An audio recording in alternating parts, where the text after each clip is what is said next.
estudando o Enem por competências e habilidades. Então vamos continuar entendendo como é que essa prova funciona, ou melhor, como as questões de biologia elas são montadas em cima de cada uma dessas habilidades que você precisa desenvolver. Então o que o Enem quer de você não é que você seja uma enciclopédia de biologia, mas que você desenvolva competências e habilidades que permitam você trabalhar com conteúdos variados da biologia e consiga resolver os problemas que ele coloca para você resolver. Pegou a visão? Pegou a ideia? Então, se você pegou essa ideia, eu já quero que você comece a estudar a partir de hoje desse jeito.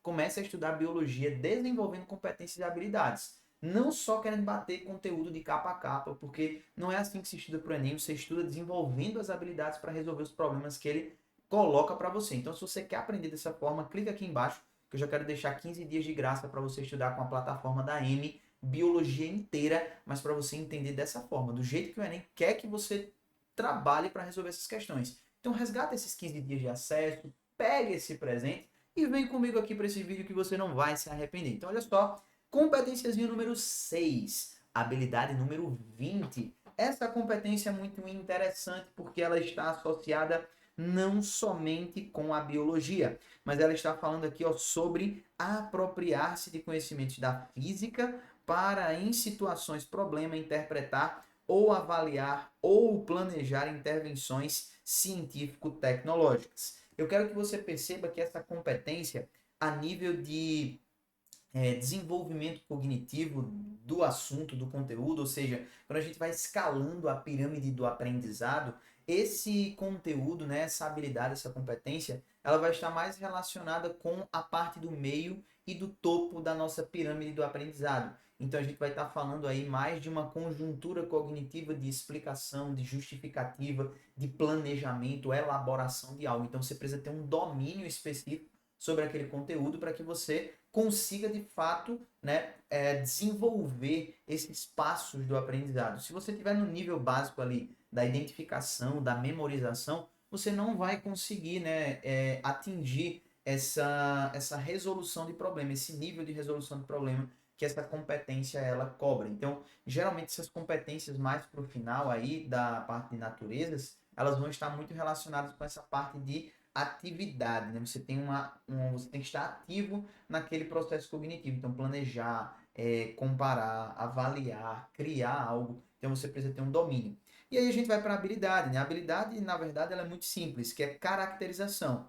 Né? Então, ela entra nesse processo de tipo assim, eu preciso ter a base daquele conteúdo para eu conseguir interpretar, para eu conseguir avaliar, para eu conseguir planejar, eu preciso caracterizar, eu preciso conhecer as referências daquilo que eu estou trabalhando, né? Então, referenciar um determinado conteúdo, um determinado ponto, princípio, processo, técnica, determinada coisa da biologia, eu preciso caracterizar suas causas e efeitos. E aí, a caracterização das causas e efeitos da habilidade 20 é com relação a movimento de partículas, substâncias, objetos ou corpos celestes. Professor, isso é um conceito da física, tá? Mas tem questões que envolvem movimentos de partículas quando a gente pensa no âmbito da biologia, principalmente as questões de biologia celular, quando a gente fala do trânsito de partículas através de uma membrana semipermeável. Então aqui é uma habilidade que você pode desenvolver de caracterizar esse tipo de causa e efeito que promove esse movimento de partículas. Olha só, como essa questão vai cobrar essa habilidade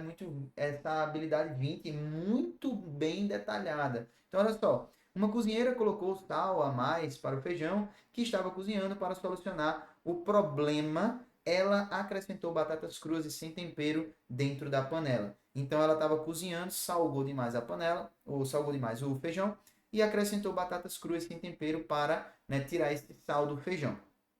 Quando terminou de cozinhar, as batatas estavam salgadas porque absorveram parte do caldo com excesso de sal. E finalmente ela adicionou água para completar o caldo do feijão.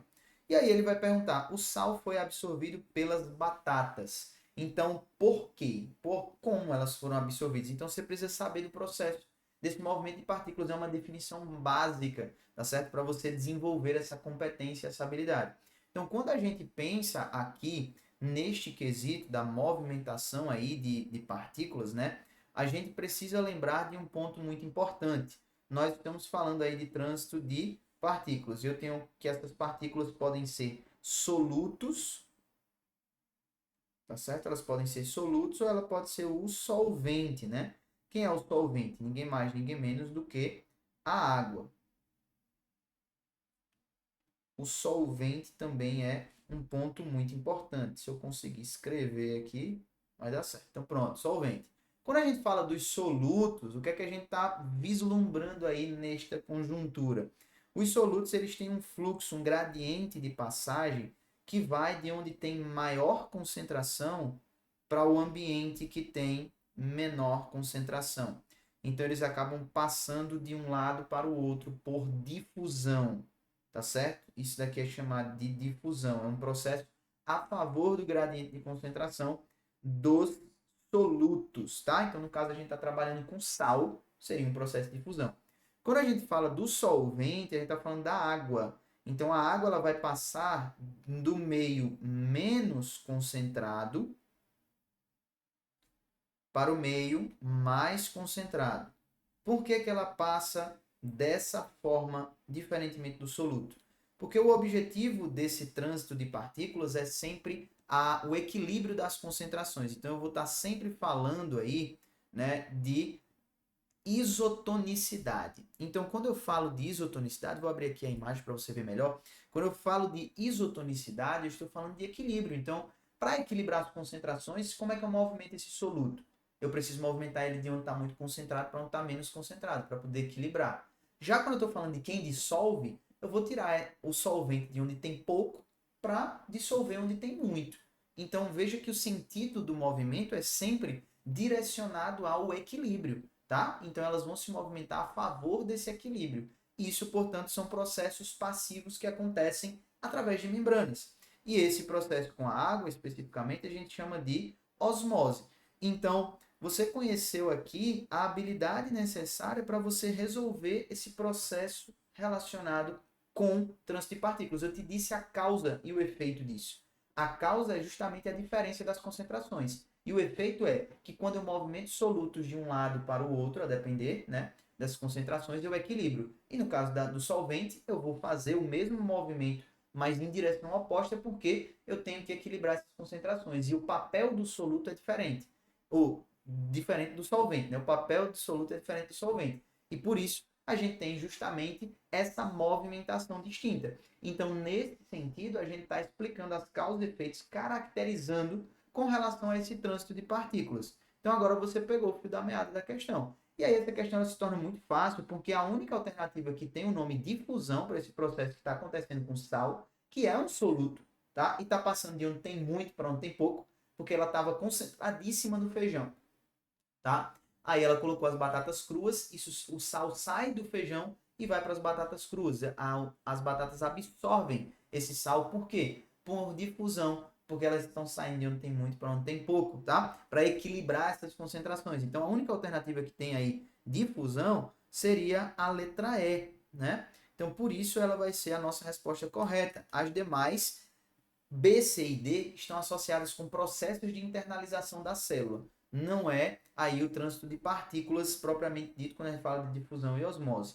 E a primeira fala sobre osmose. Eu não vi a água passando. A água foi adicionada no final do processo manualmente, tá? Então quem está passando aí nesse caso é o soluto e não o solvente. Então por isso a gente fica com difusão. Tranquilo? Então nesse cenário você consegue trabalhar as competências e habilidades, e trabalhando essas competências e habilidades, você desenvolve algo que não vai ser suficiente somente para responder essa questão específica.